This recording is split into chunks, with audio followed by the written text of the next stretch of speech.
morning on Action News. Walla Walla firefighters worked to put out an early morning truck fire that broke out on Saturday. It shut down traffic and officials aren't sure how it started. We'll share the details. Plus, the firefight continues on the Retreat and Battle Mountain Complex fires, both of them around 70% contained, with hundreds of firefighters working to put them out. We'll get you up to speed on that. And there were multiple events throughout the weekend in Kennewick and Yakima. The Mid-Columbia Libraries hosted a children's museum, and the library in the Valley celebrated their 80th anniversary. We'll have that story and more coming up as you start your day with us right here on Action News.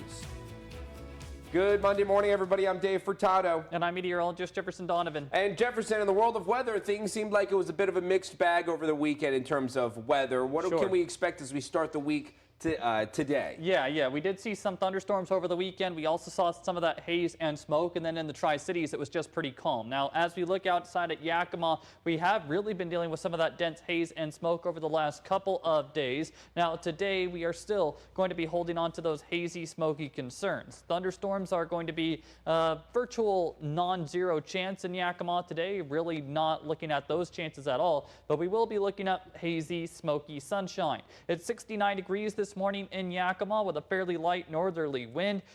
For the rest of the forecast area, or I should say for a majority of the forecast area today, we are going to be looking at winds gusting as high as 25 miles an hour or so.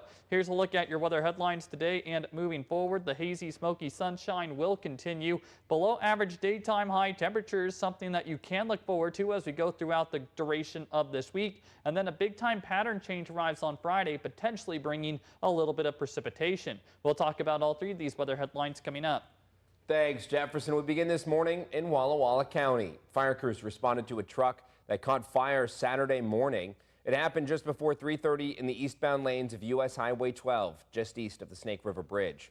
Fire crews arrived to an active fire engulfing the trailer of the truck. Once on scene, traffic was shut down for about a half hour to give crews room to work. It's unclear what caused the fire, but it appears everyone made it out safely. And fire crews are still working to contain the Retreat fire burning near Rimrock Lake and Natchez. The California Complex Incident Management Team 14 says the fire has burned over 45,600 acres, with 70% of it contained. Just under 540 firefighters are working to contain the blaze. They say winds blowing northwest will increase today. The Highway 12 corridor is still closed to the public. And the Battle Mountain Complex fire continues to burn near Ukiah. As of the latest update, the blaze has scorched almost 183,000 acres and is 77% contained. Just under 1,500 personnel are working daily to stop the spread, along with 6 helicopters, 21 dozers, and over 100 trucks. Things are looking really good. Crews are starting to put more containment on the map and doing really good work out there, knocking all that heat off the edge of the fire. And over here on this northeast section of the fire, we still have a little bit of heat in there that crews will continue to work in there for the next few days. The cause of the blaze is still under investigation. Fire leaders say the total cost of the fire stands at $59 million. Views of red skies from wildfires may be easy on the eyes, but breathing that smoke in isn't easy on the lungs. Pediatrician Nicole Johnson knows the effect of wildfire smoke, especially for those with asthma, and specifically children with asthma. She says it will cause chronic changes in the lungs and makes symptoms more severe, causing an unshakable cough and extra breaths during conversations. She tells us symptoms only get worse at night. N95 masks are masks that take out very small particles. They can be helpful. For people with especially sensitive lungs, if they have to be out in poor air quality, they could do that. Also, running air purifiers inside the house can also be helpful. And keeping our doors and windows shut are important too on those poor air quality days. Now, whether or not you have asthma, Johnson's best advice in poor air quality: stay inside whenever possible. Switching gears this morning, the Mid-Columbia Libraries hosted a local kids organization over the weekend. The Mid-Columbia Children's Museum, which has been steadily growing in our community through various pop-up events like this one, took over the Kennewick Library branch on Saturday, featuring stories, activities, and more. The Mid-Columbia Children's Museum is an emerging children's museum group. We're a group of about 20 community volunteers that have gotten together to bring a children's museum to the Tri-Cities. Our mission is to bring a STEAM-focused children's museum that is very centric and reflective of the Tri-Cities area. We asked them to come and do a big takeover of the library event, and it's a wonderful opportunity to really kind of bridge that gap between literacy and what the libraries have to offer. All Mid-Columbia Library branches have upcoming events before the beginning of the school year, including their Summer Reading Challenge, which you can still participate in until August 17th. The Mid-Columbia Children's Museum also has more events coming up in the future, including a dinosaur dig on August 20th. To learn more about upcoming events, head over to our website, KEPRTV.com. And hundreds of residents made their way out to TCT time on Saturday to support a local nonprofit. KEPR's Aiden Whitaker was there and shares the details.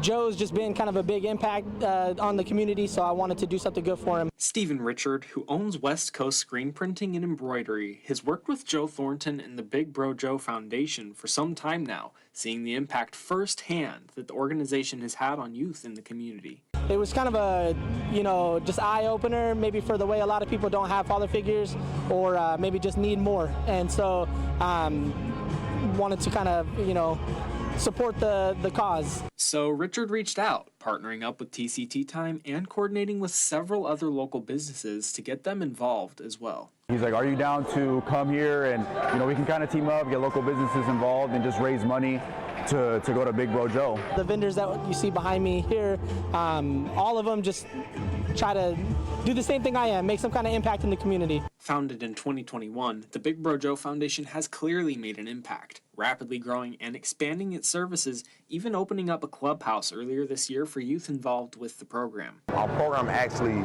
tripled in size since we first started, so that shows the need for our program, the growth of our program, and also it shows the support of the community. Mentoring young men, keeping them out of trouble by providing them with positive role models is what Thornton says it's all about. Bringing everybody together under one roof, bringing the community out, bringing local businesses out, that's what you show. That's what you need to show the future generations, especially of these young males, that we all got to work together to make all this thing work. Reporting in Kennewick, Aiden Whitaker, Action News. KEPR's Aiden Whitaker, thank you. And all-day Saturday events were going on in the Yakima Valley as well. Yakima Valley Libraries celebrated their 80th anniversary on Saturday, hosting an event where attendees could watch a history presentation, go on a scavenger hunt, and there were activities related to the 2024 time capsule. The Public House of Yakima East's second annual pre-harvest party wrapped up Saturday night. There was live music, yard games, and a competition to see what the best patio pounding, lawn mowing summer beer is.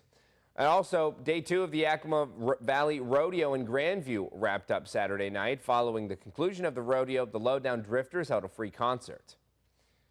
Now, Jefferson, let's talk weather here because temperatures, I believe, starting today, we're going to start to see that cooling trend really start to ramp up, if you will. That's right. We are going to start that descent today. Still looking at those upper 80s to low 90s this afternoon, but it's going to be as soon as tomorrow that we see those highs for all of us into the 80s. Now, we are still going to be contending with hazy, smoky sunshine, and temperatures are going to be, again, in the mid 80s to low 90s today, right near where they should be this time of year. Tomorrow is going to be a well below average day before we see a little bit of a rebound in the middle of the week with a much cooler end of the week. There's a lot to discuss. I'll break it all down coming up here in a few minutes. Thanks, Jefferson. The time now is 5:09. Coming up on KEPR KIMA this morning, election results. Last week, folks hit the ballot boxes across the state, and we'll share the latest results for commissioners and measures out of Franklin and Walla Walla counties. But later in the show, we talk the status of the College Hill Place project. It began in June, but it's hit a few bumps with complaints and concerns coming in about the project. We'll share its current status and hear from concerned citizens. Stay with us.